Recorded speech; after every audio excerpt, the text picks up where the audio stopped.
तो सनातन में आपका स्वागत एवं अभिनंदन। आज हम परमात्मा की प्राप्ति में सबसे जो सशक्त साधन है, माध्यम है, वो है प्रेम। उस पर चर्चा करें। कहा गया है कि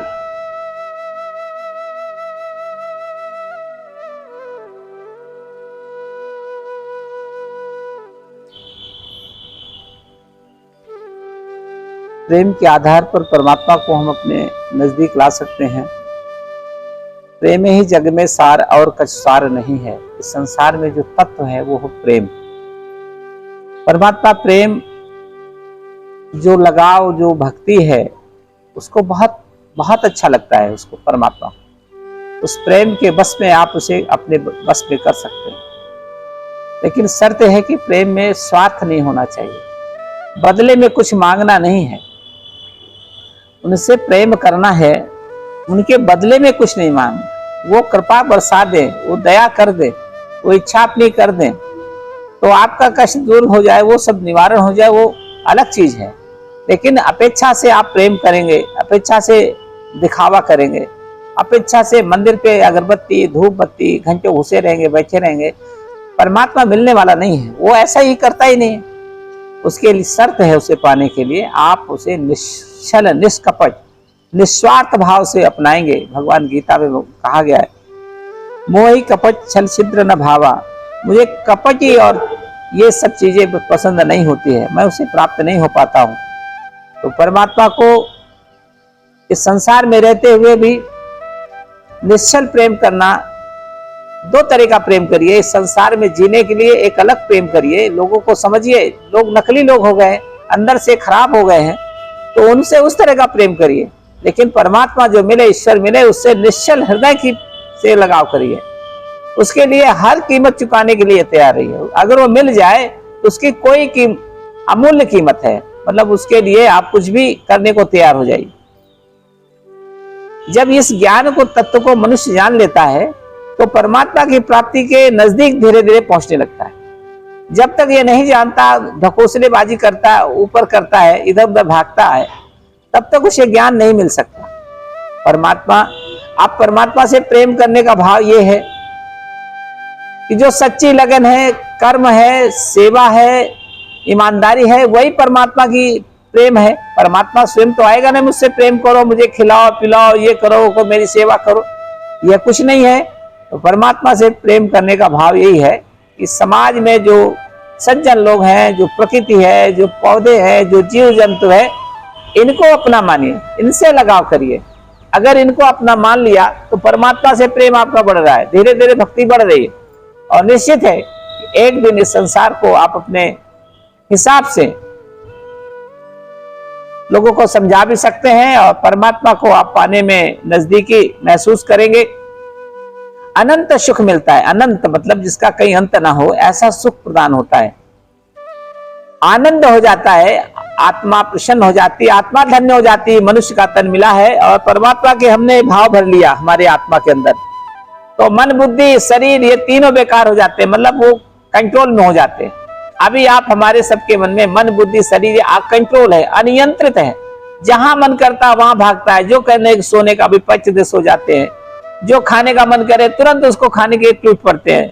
तो ये सब चीजें मनमानी हो रही है। तो जो आत्मा में भगवान का प्रकाश होगा, उजाला होगा, तो निश्चित है आपका समस्त कष्ट निवारण हो जाएगा। आप मांगिए कुछ नहीं। अरे उसने आपको जन्म दिया, उसने आपको बनाया, आप उससे क्यों मांग रहे हैं? वो तो जानता ही आपको क्या गरीबी है, परेशानी है, मुसीबत है, बीमार हो क्या नहीं, वो कर देगा। रामकृष्ण परमहंस का उदाहरण है। माँ काली से साक्षात बात होती थी, स्वयं भगवान का दर्शन मिला उन्हें। उनको कैंसर था, तो उनके भक्तों ने कहा कि प्रभु आप तो माता से बात करते हैं, माता से एक अपील करिए कि आपका कष्ट दूर कर दें। तो उन्होंने कहा था कि मैं क्यों मांगू, मेरी कौन सी गरज है, मैं तो अपने जन्म का इसी जन्म में सब अपना कर्जा उतार रहा हूँ। जो भी कष्ट है अगला जन्म ना लूंगा तो फिर ये कष्ट बाकी रहेगा, ये वहां भी लागू हो जाएगा। तो मैं चाहता हूं कि इसी देह से, इसी कष्ट शरीर में सारे कष्ट निवारण कर दूं। तो कहा कि आप ना मांगिए, हम शिष्यों से मांग। शिष्यों ने कहा हम माता के दर्शन पूजा करते हैं और हम माता से प्रार्थना करेंगे। तो कहा आप करिए।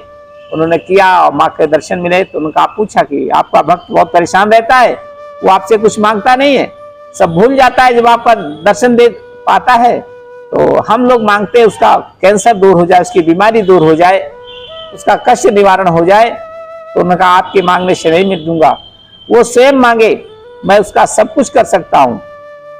तो रामकृष्ण परमहंस शिष्यों ने कहा, माता ने हमको भाव में कहा है आप मांगिए।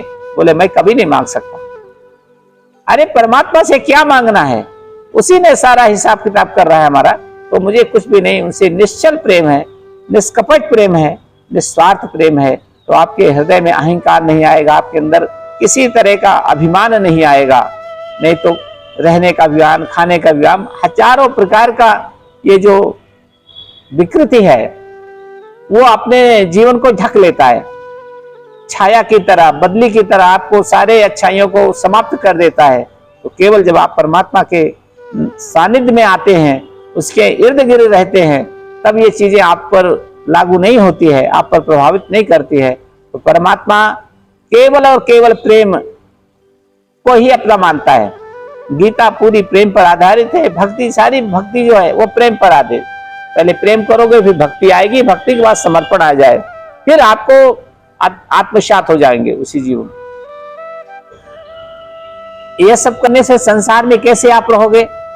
नहीं, ऐसे करने से आपको कोई भी दुष्ट व्यक्ति आपको निगाह नहीं लगा सकता, आपको कोई नुकसान नहीं कर सकता। जिस दिन आपके अंदर ये सारे गुण आ जाएंगे, वो आपके सामने शरणागत हो जाएगा। बड़े बड़े डाकू बदमाश भी आपको सरेंजर हो जाएंगे।